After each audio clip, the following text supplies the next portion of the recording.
5월 1일 오늘의 말씀은 사도행전 1장 1절에서 11절입니다.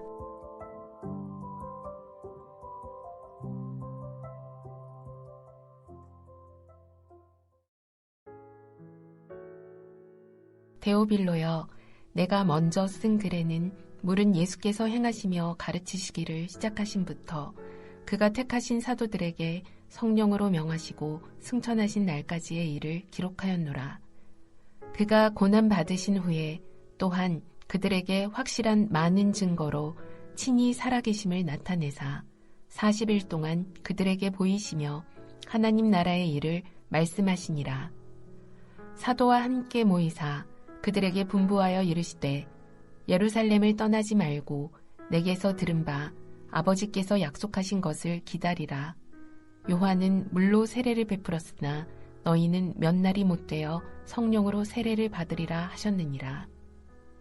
그들이 모였을 때에 예수께 여쭈어 이르되 주께서 이스라엘 나라를 회복하심이 이때니이까 하니 이르시되 때와 시기는 아버지께서 자기의 권한에 두셨으니 너희가 알 바 아니요 오직 성령이 너희에게 임하시면 너희가 권능을 받고 예루살렘과 온 유대와 사마리아와 땅끝까지 이르러 내 증인이 되리라 하시니라.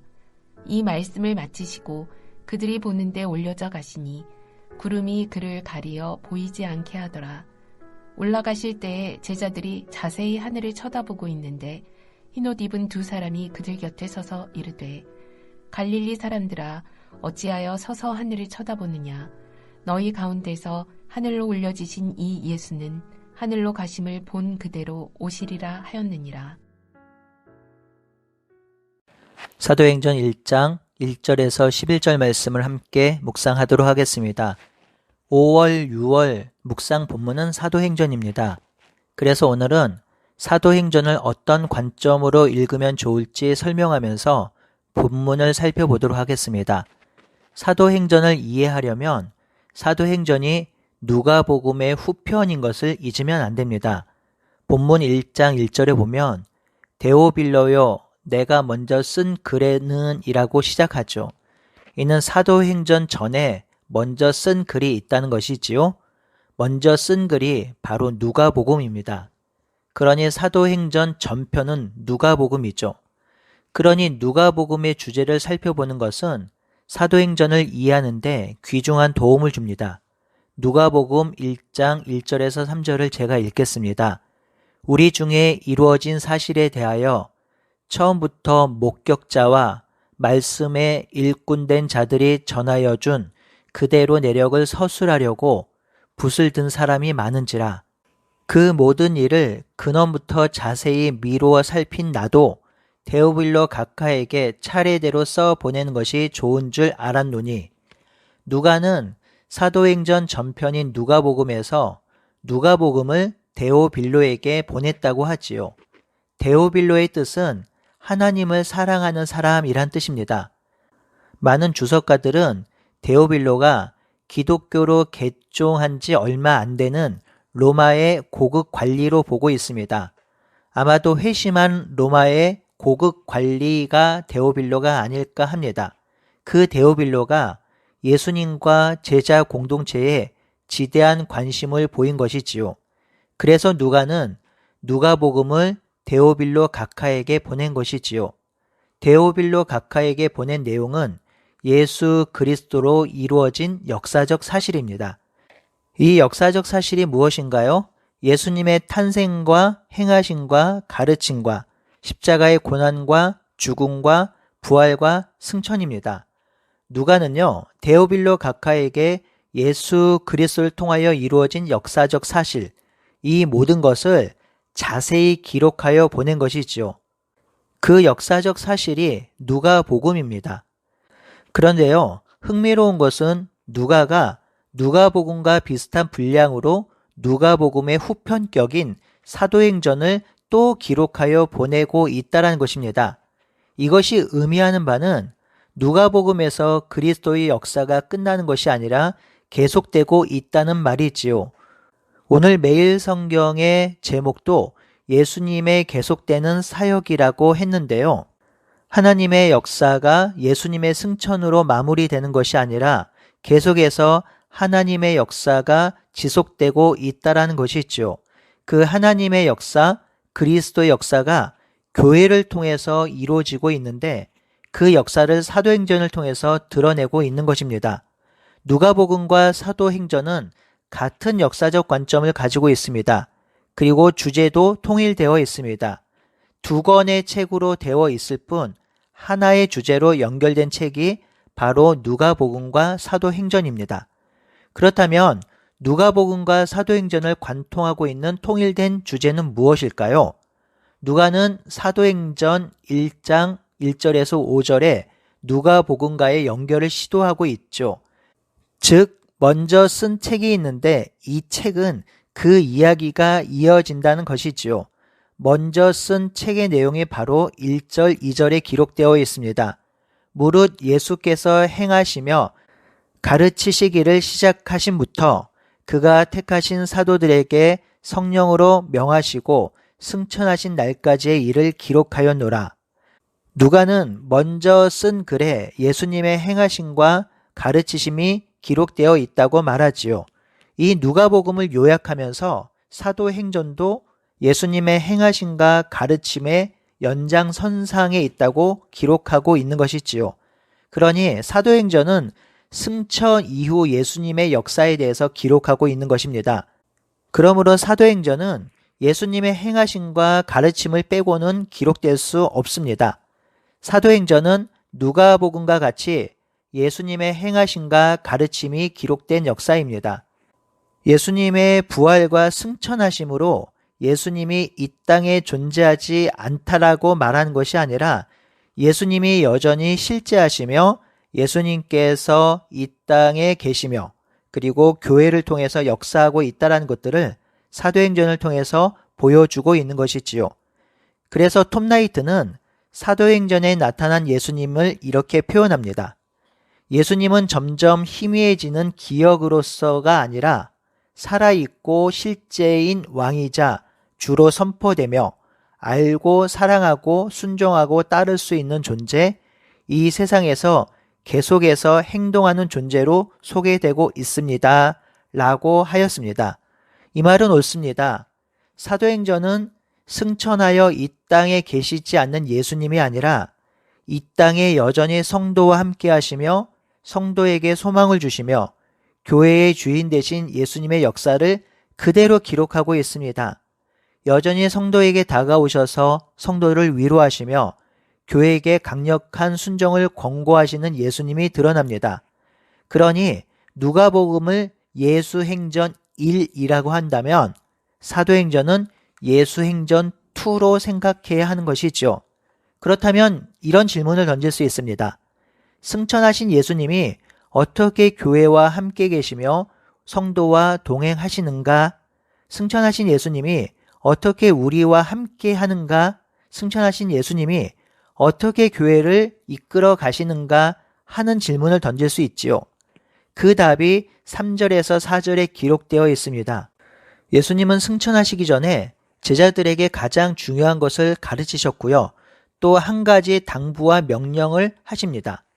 예수님이 승천하시기 전에 가르치신 것, 명령하신 것은 사도행전의 가장 중요한 주제이며 예수님이 이 땅에 우리와 함께 하시는 근원이 되는 것입니다. 예수님께서 가르치신 것은 3절의 하나님 나라입니다. 그리고 당부하신 것은 약속하신 성령을 기다리라는 것입니다. 예수님은 마지막까지 하나님 나라를 가르치셨고 예루살렘에서 성령을 기다리라 명령하셨습니다. 그러므로 이 하나님 나라와 성령이 사도행전에서 가장 중요한 주제이며 교회의 기초이며 근간이 되는 것입니다. 누가는 분명하게 말해주고 있지요. 예수님이 승천하시기 전 40일 동안 제자들에게 가르친 것이 하나님 나라라고 알려줍니다. 여러분, 한번 상상 한번 해볼까요? 죽었다가 다시 살아났습니다. 그런데 살아있는 시간이 40일입니다. 그렇다면 40일 동안 무엇을 하시겠습니까? 아마도 그때 행하는 것이 그 사람의 인생에서 가장 중요한 것이겠지요. 여행을 가장 중요하게 여긴 사람은 여행을 할 것이고요. 결혼을 가장 중요하게 여긴 사람은 결혼을 할 수도 있겠지요. 여러분은 40일 동안 무엇을 하시겠습니까? 놀라운 것은 예수님은 부활 이후 승천하시기까지 이 40일 동안 하나님 나라의 일을 가르치셨습니다. 가장 귀한 시간, 가장 중요한 시간에 하나님 나라 일을 가르치신 것이지요. 예수님이 이렇게 하나님 나라를 가르치신 것은 당연합니다. 왜냐하면 예수님의 공생의 사역의 알파와 오메가는 하나님 나라였습니다. 예수님의 가르침의 핵심이 하나님 나라였습니다. 그러니 예수님께서 부활하신 후 40일 동안 이 땅에 계시면서 당연히 하나님 나라에 대해서 집중해서 가르치신 것이지요. 그렇기에 누가는 예수님이 가장 중요하게 여기신 하나님 나라를 사도행전 곳곳에 소개하고 있습니다. 사도행전에서도 가장 중요한 사건이 있을 때 하나님 나라가 어김없이 등장합니다. 사도행전 8장에 빌립 집사가 복음을 전할 때의 주제가 하나님 나라였습니다. 사도행전 19장 에베소에서 복음을 전할 때 바울이 떠나면서 한 말이 내가 하나님 나라를 전하였다고 합니다. 이처럼 하나님 나라는 예수님의 가르침의 핵심 중의 핵심입니다. 그렇다면 예수님이 왜 하나님 나라를 전하셨을까요? 예수님과 하나님 나라는 어떤 관계일까요? 여러분, 하나님 나라의 가장 중요한 속성은 하나님의 다스림과 통치입니다. 즉, 하나님 나라는 하나님의 말씀이 성도를 통하여 사랑과 공의와 정의와 평화와 섬김으로 실현되는 곳입니다. 또한 같은 맥락에서 하나님 나라는 예수님이 주인인 나라입니다. 사실 참된 신앙 고백은 예수님을 구주로 영접하는 것이지요. 구주는 구원자와 주인을 합쳐놓은 표현입니다. 우리가 구원받았다고 고백할 때 예수님을 구원자로만 고백하는 것, 즉 예수님이 내 죄를 위해 돌아가셨다, 그래서 나는 죄가 없어졌다라고 고백하는 고백이 완전한 고백이 아닙니다. 예수님이 나의 주인이며 온 땅의 왕이시며 주이시다라는 고백까지 나아가야 합니다. 이렇게까지 고백해야 완전한 고백이 되는 것이지요. 그러므로 하나님 나라는 하나님의 다스림과 통치가 실현되는 곳이며 예수 그리스도가 주인 되는 곳입니다. 예수님은 하나님 나라 안에서 역사하며 하나님 나라 안에서 예수님은 주인 됩니다. 그러니 하나님 나라가 선포되고 확장되는 그곳에 예수님이 실제로 역사하시며 그 안에 계시는 것이지요. 그러니 예수님이 승천하셔도 하나님 나라가 이 땅에 선포되고 확장될 때에 예수님이 그곳에 그 백성 가운데 그 땅에 그 교회 가운데 함께하는 것입니다. 사도행전에서 하나님 나라가 흥왕한다는 것은 예수님이 강력하게 함께한다는 의미입니다. 하나님 나라 안에서 예수님은 우리와 함께하시며 우리의 도움이 되시는 것이지요. 사도행전에서 하나님 나라가 중요한데요. 또 중요한 것 한 가지가 바로 성령입니다. 승천하신 예수님이 지금 성도와 그리고 우리와 함께 하신다고 하는데요. 그 근거가 4절에 있습니다. 예루살렘을 떠나지 말고 성령을 기다리라 하지요. 성령이 예수님이 함께 하시는 근거입니다. 예수님은 자신의 승천이 자신의 부재라고 생각하지 않습니다. 승천이 이 땅에서 없어지는 것이 아니라고 단 한 번도 말씀하지 않으셨습니다. 요한복음 14장 26절에 보면 보혜사 곧 아버지께서 내 이름으로 보내실 성령 그가 너희에게 모든 것을 가르치고 내가 너희에게 말한 모든 것을 생각나게 하리라.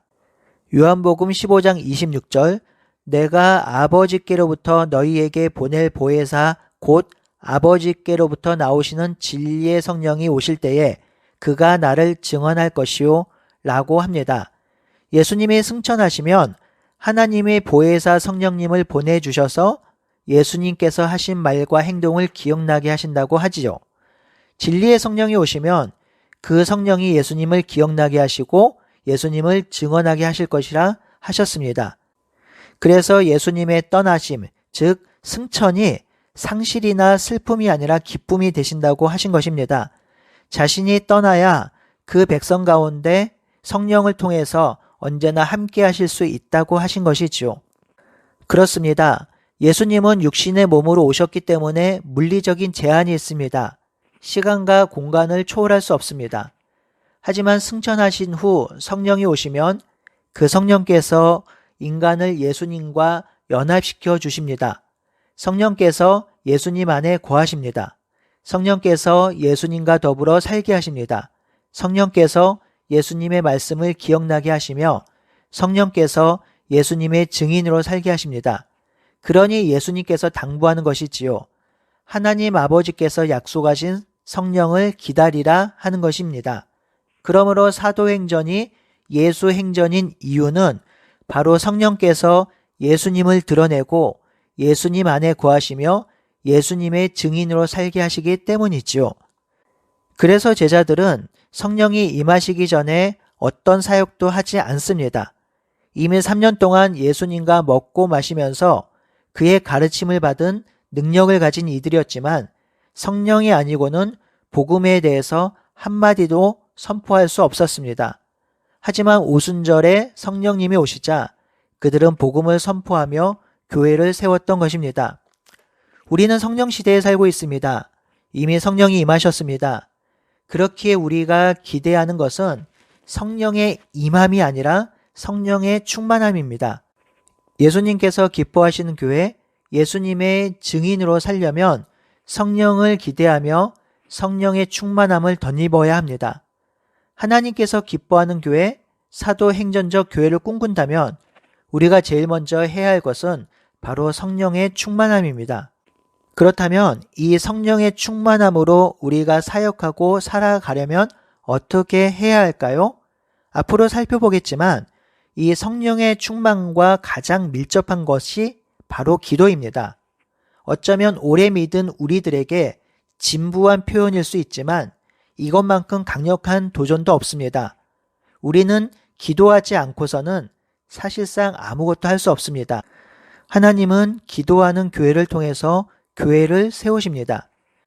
사랑하는 성도 여러분, 우리는 이 사도행전을 묵상하면서 부활하신 예수님, 승천하신 예수님의 가르침을 따라 이 땅에 하나님 나라를 선포하며 하나님의 나라의 역사에 동참해야 합니다. 우리 교회는 그 하나님 나라를 위한 교회로 세워졌습니다. 그렇게 사명을 감당하기 위해서는 성령의 충만함을 덧입어야 하고 그러기 위해서는 기도해야 합니다. 성도 여러분, 우리가 사역을 조금 잘 못해도 됩니다. 조금 서툴러도 됩니다. 좀 부족해도 괜찮습니다. 하지만 우리가 놓치면 안 되는 일이 있습니다. 바로 기도하는 일입니다. 전심으로 하나님 앞에 엎드리는 일입니다. 우리가 기도함으로 성령과 동행할 때 그리고 성령의 충만함을 덧입을 때 우리는 예수님이 기뻐하는 교회를 세울 수 있으며 하나님이 기뻐하는 하나님의 나라를 이 땅에 이룰 수 있는 것입니다. 그러니 사도행전 묵상을 통해서 하나님이 기뻐하는 일이 무엇이며 예수님께서 소망하는 교회가 어떤 교회인지 깨달아 성령을 의지하여 그런 아름다운 교회를 세우며 아름다운 사역에 동참하는 우리 모두가 되기를 바라고 소원합니다. 함께 기도하겠습니다. 하나님, 성령을 우리 가운데 보내어 주셔서 예수님의 말씀을 기억나게 하시고 예수님의 제자로, 예수님의 성도로 하나님의 백성으로 살게 하여 주시니 참으로 감사합니다. 우리가 이 성령 하나님과 동행하게 하시고 성령의 충만함을 덧입고 살 수 있도록 인도하여 주시옵소서. 성령과 함께하며 성령의 충만함을 덧입기 위해서 우리가 더욱 기도하게 하여 주시고 기도하는 자로 살게 하여 주시옵소서.